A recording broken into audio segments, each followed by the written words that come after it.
فقد قررنا نحن محمد شفيق سرسار رئيس الهيئة، القاضي مراد بن مولي نائب الرئيس، القاضية لميا زرغوني عضو مجلس الهيئة، الاستقالة من مهامنا،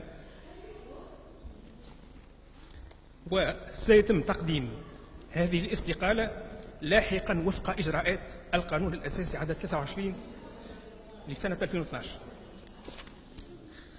لقد اضطررنا إلى هذا القرار الذي أؤكد بأنه قرار مسؤول، بعد أن تأكدنا بأن الخلاف داخل المجلس لم يعد مجرد خلاف في طرق العمل، بل أصبح يمس القيم والمبادئ التي تتأسس عليها الديمقراطية.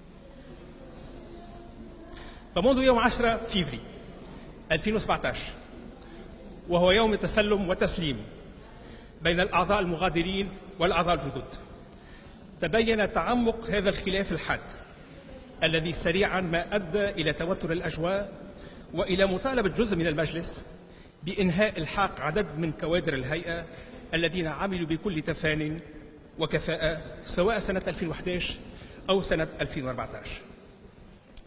وندعو مجلس نواب الشعب إلى أخذ كل التدابير لتعويضنا قبل الدخول في العطلة البرلمانية.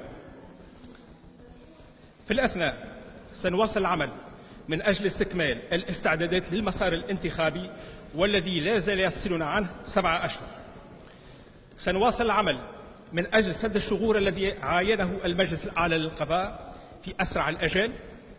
نطلب استكمال المصادقة على التقارير المالية للهيئة لسنة 2014 و2015 قبل مغادرتنا لمسؤولياتنا.